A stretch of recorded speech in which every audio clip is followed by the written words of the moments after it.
Hello world and welcome to Hacks. I just want to give a quick update on where I've been and why I haven't been publishing content. I've been away in Paris for an entire month. That's right, work decided to send me to Paris in order to perform a test. I won't go into the details of that, but I'll just give you a quick update on what happened, how it went, and what I'm going to be doing going forward. So, I was sent to Paris at the start of the month, and I got there by taking the train from my local city to London, and then I navigated the maze that is the London Underground to St Pancras, and got on King's Cross, and got on the Eurostar.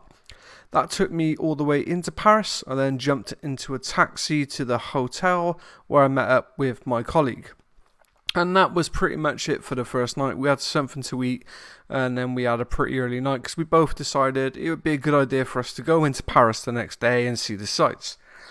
So the next day we got up early and we wanted to get the trains, but the trains were cancelled, so we had to get a bus to somewhere, and then I think we got a train. It's been a while. So yeah, we got a bus to a train, and then a train to Paris, and then we got off Paris, and yeah, we walked around for a bit. But the first thing I wanted to go and see was the Louvre Museum, or Museum Louvre. I can't remember how to pronounce it, so my apologies there. But it's the museum with the two big glass pyramids outside. You may have seen it in films like the Da Vinci Code. But yeah, it's quite a spectacle. It's one of the famous landmarks in Paris, and if you ever get a chance to pop in and take a look, it's really good. So we did a bit more sightseeing, and yeah, so there's this big sort of canal or river in Paris, and there's lots of like awesome bridges. They all have like these amazing entranceways with big sort of towers above them. But one bridge we happened to walk across was the Padlock Bridge, and what that is like people write their names, couples in fact, write their names on padlocks, and then they lock them to the bridge. I had actually read somewhere that the weight of all the padlocks being added to the bridge was getting too heavy, and that somebody was going to come along and cut them off. I did joke to say maybe they should send some lock pickers in there, a bit of lock sport and get all the locks off. But yeah, that was an interesting sight. Definitely worth checking out. But yeah, we went over the Padlock Bridge towards the Eiffel Tower. And yeah, photos don't really do it justice, It's hard to sort of understand how big something is until you're actually stood in front of it. It's like an ant on the ground looking up at a human or something, but the thing was huge. And the queue to get in was really long, and we were, by that time, already pretty tired. My legs were aching, so we just decided, yeah, we'll come back and do it another time, but we'll stop and have a drink. When I was sort of harassed actually by a guy who was trying to force a friendship bracelet onto my wrist. He come running up to me, he's like, "You English? Yeah, try this on. Obviously I was having none of it, mate. I don't want your friendship bracelet, get lost. I think it's like a common tactic. They force a bracelet onto your wrist and then they try to force you to buy it. Highly sort of unethical selling tactics, but I suppose everybody's got to make money somehow.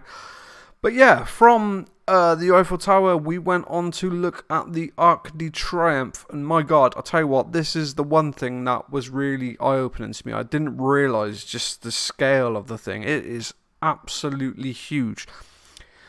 Someone's probably worked it out somewhere, but I would genuinely like to know how much that thing weighs, because it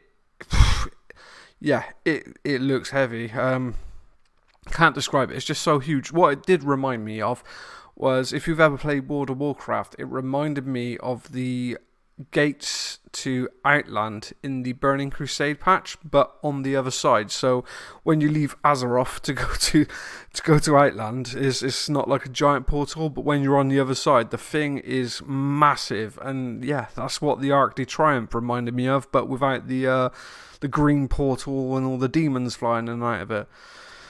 So that was our sort of first day done. We went to see the Arc de Triomphe. We got a bit lost on the way back. My French is awful, so I couldn't really understand how to ask for directions. I really should have brushed up on my way there, but fortunately the people in France are amazing. They speak good English, and they were able to sort of direct us back through a number of like undergrounds, and then we got a train back to where we were staying. And honestly, If it wasn't for my colleague, I would have been stuck there forever because I just wouldn't have had a clue. I would have got lost. But hey ho, you live and learn. So yeah, that was on the Sunday, I believe, and then it was time to, we had an early night, and then it was time to go in and speak to the client about the job. And I must say, the clients were really cool people. They were very knowledgeable about cybersecurity. They talked us through the product, and that was pretty much it for the next few weeks. It was us going on site for 9 a.m., having lunch in the cafeteria about 12:30, and then finishing up about between 5 and 5:30, and then going and having dinner. And yeah, that went on for quite a while. And yeah, I must admit, 2-week holiday is fantastic to get away from your local area, to get away from yourself, to sort of relax a little bit. And I realised this was work, but it did feel like a mini holiday as well. But honestly, after 3 weeks, you do start to really miss home. And again, this is subjective. People have probably been away from home much longer. But I don't think I've ever really been away from home other than going to university longer than 2 weeks at a time. So this was not challenging, but I definitely started to feel like, I want to go home now after, 2 weeks. So yeah, what was the food like? Well, unfortunately, again, we were eating in restaurants. It was very hit and miss. Some of the food was great. Shout out to Los Nanos, I believe, up in Antony. That place was amazing. We had chimichangas, and wow, that was a treat for the taste buds, let's say. But then some other places were just really hit and miss. I ordered a burger in one place, and it came in a crepe. There was a good waffle place, and there was a good pizza place called Basilic & Co., I believe. But then we had a really good pizza one day, but then the next day it weren't as good, or the next time we went it weren't as good. So yeah, didn't get to try any snails, although I probably wouldn't have, and yeah, it's just hit and miss with the food. So, coming towards our final weekend after, doing all the work, we decided we would go back to Paris. So we went on the Sunday, hoping it would be a bit quiet. It had nothing to do with the hangover on the Saturday. And I heard about the Stranger Things shop from Game Theory's YouTube channel.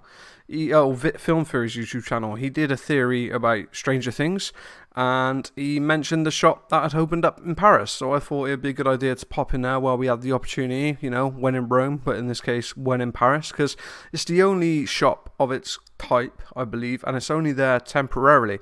There's a bit of a queue, but it was well worth the wait. We got in, and it felt like you stepped into the house from Stranger Things. The lights were up on the wall.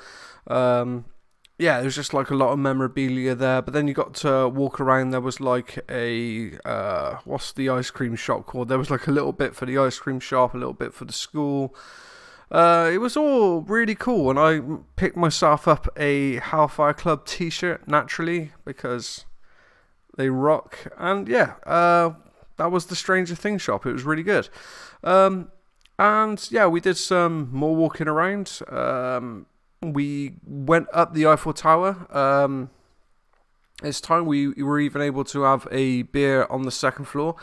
Got some magnificent views from up on the second floor. It's actually amazing just seeing Paris from that high up and all the buildings, because the architecture in Paris is just absolutely amazing. Like, the buildings are so grand and so big, and the masonry on them, it just seems so perfect. Like, I can't describe it. I've never seen another place like it, but again, I haven't ventured that far from home on many occasions, so it was awesome. But yeah, we went up the Eiffel Tower, we saw the Concorde, we saw the Pantheon, which was awesome, and we also saw Notre Dame, which was great, but it did have scaffolding inside, because they obviously recently suffered that arson, or not arson, but it was set on fire, wasn't it? So that was sort of detracted away from the view, but it was still fantastic nonetheless. But yeah, moving into the final weekend. So, I'm a fan of wrestling, and I had booked tickets with my friends to go and see Clash at the Castle. Now, initially, the job was scheduled for the very start of the month, which would have given me time to get back and go and watch the wrestling. But unfortunately, due to unforeseen circumstances, the job was pushed back a bit, meaning that it overlapped. And yeah, there was no way I was missing a chance to go and see WWE in the UK. I don't go to the US that often. Probably, I've only been once in my life, so it's very rare that I'd ever get the opportunity to go and see a live WWE event. So I had to go. So I booked tickets with an airline company. And upon arriving at the airport, this particular airline company said I didn't have a seat, although I'd paid for tickets. I was like, what's going on? How can you sell me something if there isn't that thing to sell me? But apparently it is a common practice amongst airlines to oversell seats on their planes in the event that people don't show up. And I suppose it's probably to try and keep the airlines profitable. I imagine a lot of people do miss their flights or just don't turn up for their flights, whether they expense them or what, I don't know. But yeah, it sounds like a really scummy business practice, and it's not actually illegal. If you aren't allowed on your flight because you get bumped, you can get a refund for the ticket, and I believe you're entitled to a bit of compensation. But it just seems like if you're in an emergency and they're suddenly telling you, oh, sorry, we've got no seats left on the plane, then yeah, that's a bit of a kick in the teeth, really. But fortunately, they said I had to wait at the gate to see whether someone didn't show up. Unfortunately, someone didn't go on the trip that they had planned, and it was a return flight. And I bumped into the family whose member didn't actually go with the trip with them, and they were like, yeah, this is the seat that you've got to sit in. So flew back and I went to Cardiff. That was, well, it's a WWE event. It was loud, it was awesome. Shame Drew McIntyre lost, but it was just a spectacle nonetheless. Then I drove us to Cardiff. I drove back, and then the day afterwards I drove to the airport, put myself in the long stay, flew back to Paris, got the taxi back to the hotel, went in for the job to finish the last day and get the rest of the tool output that we needed and just make sure that we had everything. And then the following day I flew back home and drove us back home to our places. And it was a bit crazy, to be honest, all that travelling in such a short space of time, but I'm sure other people do more. But yeah, I had a great time. The job was awesome, and it went a lot smoother than I expected. I thought a lot of things were going to go wrong, traveling to, from, how the job would go, and you then get back to England for the wrestling show, or back to Wales. So it went far better than expected, and I had a really good time. And I have to say as well, special thanks to my colleague, because honestly, without my colleague being there, I'm not sure, I probably would have lasted the 4 weeks, the whole month. Because after about week 2, I was starting to feel homesick, and yeah, the guy just kept me sane. Good laugh, really fun to work with. So shout out to him. But yeah, that's it. That's where I've been. Now that I'm back, hopefully content can start coming out again. If you weren't aware, Try Hack Me have just released a new learning path for red teaming. I think I'm going to be focusing on that for the foreseeable future. I'm going to do like an introduction video, and then I'm going to go through each of the rooms individually and do videos for those. So stay tuned for those. The first one should be coming later on this evening. But that's it. That's all I got for you today. I know it's not hackery, but I just wanted to give you an update and let you know where I've been. Anyway, kind regards.